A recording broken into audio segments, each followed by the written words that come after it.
pyetje ndryshme që kanë bërë, sa kanë qenë të implikuar dhe jo të implikuar, të përdorur apo jo politikisht. Si dhe kanë politikanët të dy palët të akuzuara të thëna apo të përdorura qoftë edhe në një shfaqje në parlamentin shqiptar. Nuk morëm dot një përgjigje.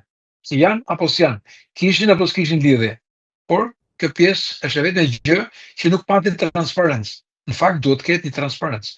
Policia italiane ka një perfekcion në mënyrën se si ajo i ka raportuar ato, por edhe transparenca është në politikat e Italisë, që edhe kur bën operacione Guardia di Finanza, antimafia italiane, karabinierët italianë, të gjitha këto përfundojnë me konferenca, ku dalin në uniform dhe japin informacion deri ku mund t'jepet sigurisht, po goxha i detajuar për publikun, për median, sepse kështu rrit besueshmërinë e publikut ndaj institucioneve, të cilët për spakun ka një perceptim të madh publik, por ky duhet të ruajtur, sepse është shumë e rëndësishme, gjë që u vu jo ndyshim, po u vu në diskutim gjatë procesit zgjedhor. Pra u përdor ky reputacion i caktuar, u përdor nga palët në këndvështrime ndryshme, duke e amplifikuar apo duke e përdorur spakun për krimet zgjedhore, për atë mision dhe për atë zhurmë që bëri ai për kontrollin e procesit zgjedhor. Zoti Stofta, me këtë goditje, a mendoni që ndryshe nga herët e tjera që kemi folur që janë goditur ushtarët, po jo kokat, në këtë rast u godit maja e piramidës, edhe në gjykimin tuaj ju si analizoni këtë grup në Durrës?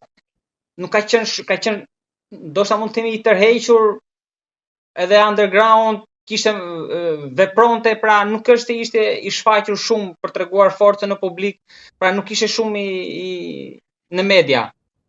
Nuk kemi dëgjuar shumë, domethënë pak. Është dëgjuar pak, por dhe ky klasifikim që këta bën këtë radhë, pra struktura jonë, po dhe struktura italiane, që është një nga grupet më të rrezikshme në Shqipëri. Atëherë kur themi një nga grupet më të rrezikshme, në çfarë kuptim? Në agresivitet, në financë, në organizim, në shtrirje territoriale, në lidhje ndërkombëtare, në lidhje me politikan lokal dhe politikan qendror, lidhur me personat të cilët janë të drejtësisë apo jo, lidhur me punonjës të policisë shtetit apo të shërbimit informativ. Këto u minimizuan dhe u tha që të paktën deri tani, zoti Marën mos gaboj, tha që nuk rezultojnë lidhje me punonjës të drejtësisë.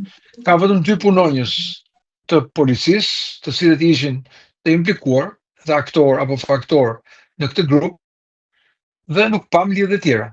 Pam vetëm një informacion se si ata kishin detaje lidhur me lëvizjet, me parat, mënyrën se si ata bënin shitje, dërgesat, mënyrën se si blinin këto drejt për drejt nga Amerika e Jugut, dhe se si i shpërndanin grupeve të vogla në territor dhe dalje dhe shitje e tyre me pakicë në disa zona përreth Puljes dhe deri në zonën e Pomecës, që është Roma, dhe drejt Italisë Veriut dhe kryesisht Veriut të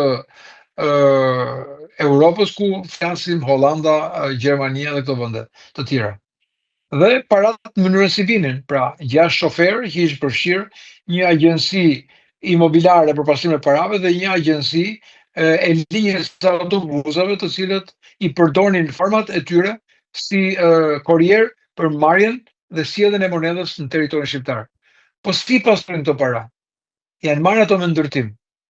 Kanë marrë leje apo s'kanë marrë leje? Kush e ka dhënë? Kanë pasur lidhje me politikën, janë përfshirë në politikë. A ka hetime që ata mund të kenë ndikuar, sikurse ishte për t'u hetuar gjatë kësaj periudhe të 2000 të zgjedhjeve të 11 majit? A janë përfshirë ata në proces